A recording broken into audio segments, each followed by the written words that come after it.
What's going on, big bro? You told her? All right, let's keep going. Read. All that is in the earth beneath. Jump to verse 7. Verse 7. Thou shalt not take the name of the Lord thy God in vain. So you're not supposed to take the name of God in vain. So you're not supposed to be lying on his name. You're not supposed to be knowing what you're supposed to do. Let's just say I know I'm not supposed to steal and I go and do it anyway. You're taking God's name in vain, okay? You're not supposed to do that, okay? God's name is precious and his name is his word. Therefore, we got to keep his word, okay? So you're not supposed to do that. Let's keep reading. So you're not supposed to be lying on his name. So you're not supposed to be lying on his name. So you're not supposed to be lying on his name. I want to give all the praises and the honor to Yahweh Bahashem, Yahweh Shai Bahashem Racha HaKwadash, and double honors to the elder apostles and the bishops of Great Millstone. Honors as well to you, brethren and fellow believers of this truth, and shalom to the elect. So I want to do this video. It'll probably be a really short video. It was a really short intro. It popped up and I looked at this video and they said, they was teaching and they were saying, well, if you take the way you take the Lord's name in vain is you lie on his name. And this is exactly what they've been doing. And we'll prove it. And then he said, his name is his word. You heard that term, my word is bond, my name.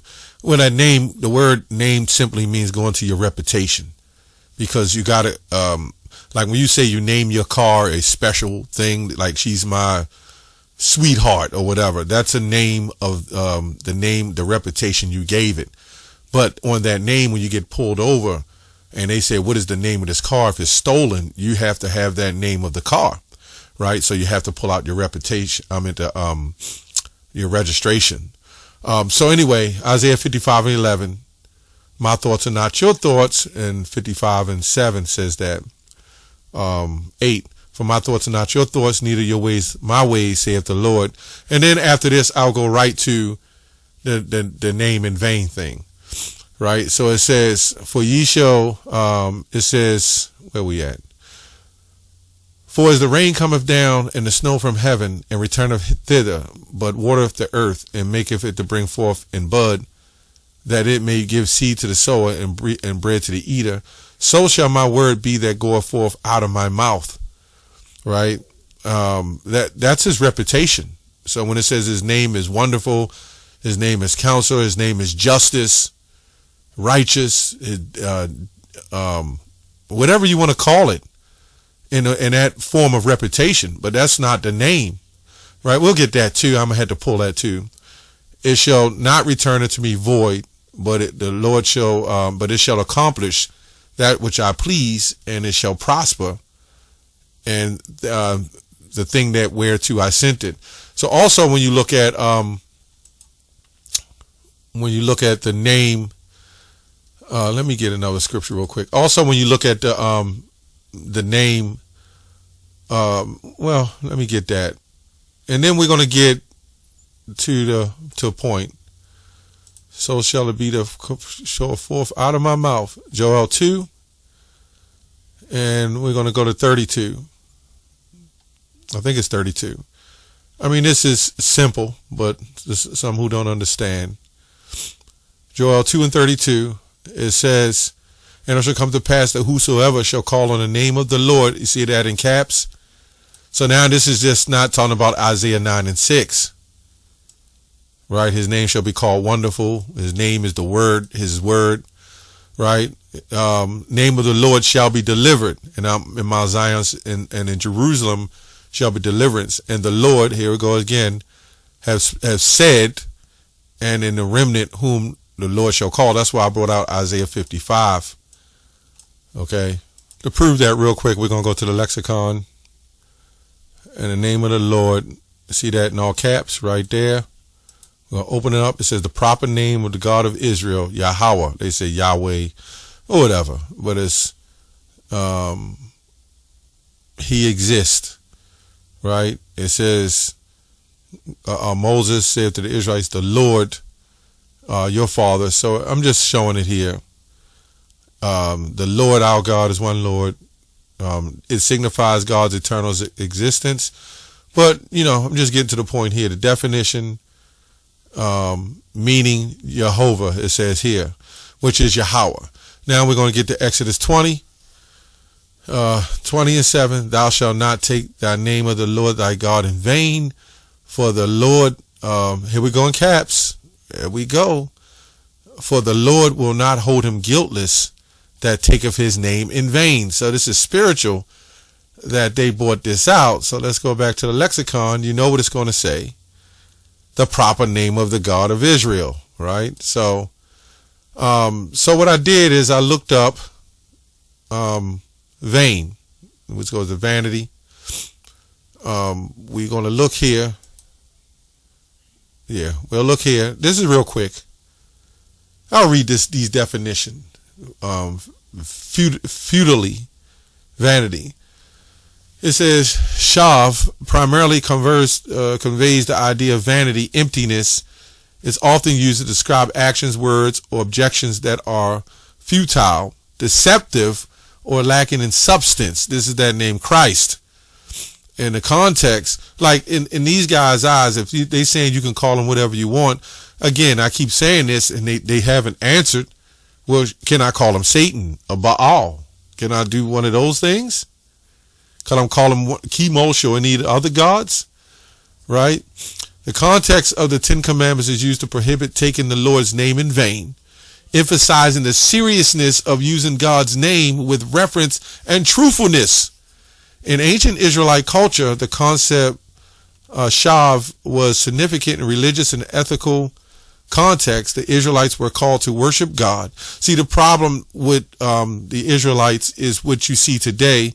Back then, they did reference Yahweh, but they merged the other gods with Yahweh, as I believe Solomon did, right?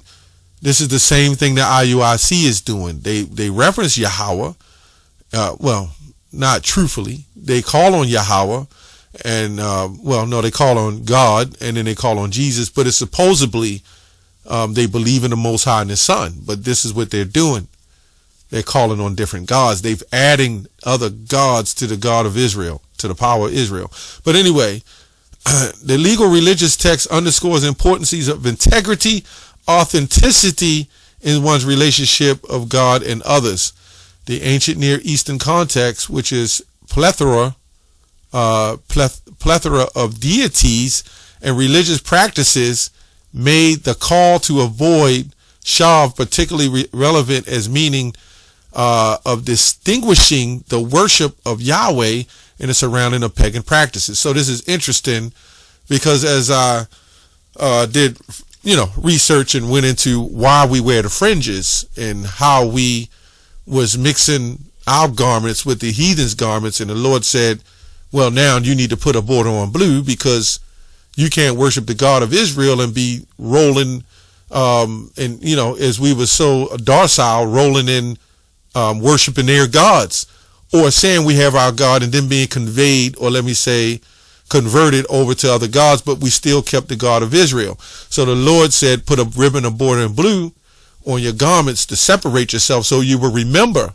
And that's for others that saw you will see you're Israelites and you will stay on focus, stay on point.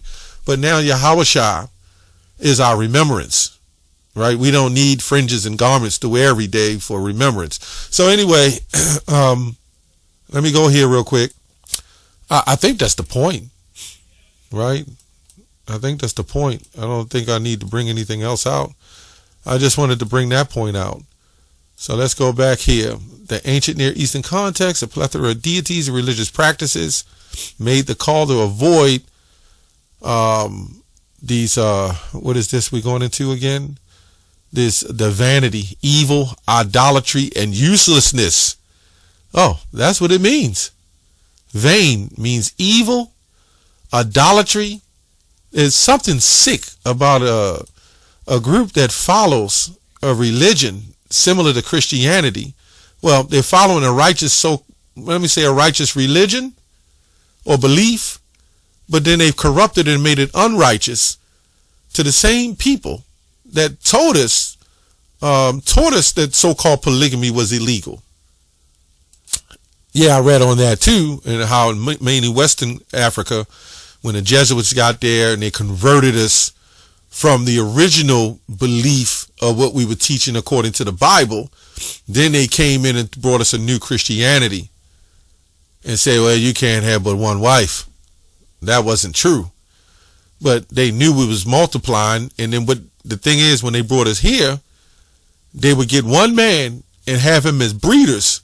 So they was always in the point of trying to control how we bred and how we had children and birth. This is why they have something called the birth control. This is why they have Parent Parenthood, which Margaret Sanger was set up, and then she's also involved in the black church. This is exactly why Black Lives Matter, the black church, black culture, black rap music, they all are orchestrated and governed by particular people. That way they can infuse doctrines and set you up, right, to send you on a path of destruction. That's another video. But I just wanted to bring that out. Idolatry, useless, right? That's all I have on that show.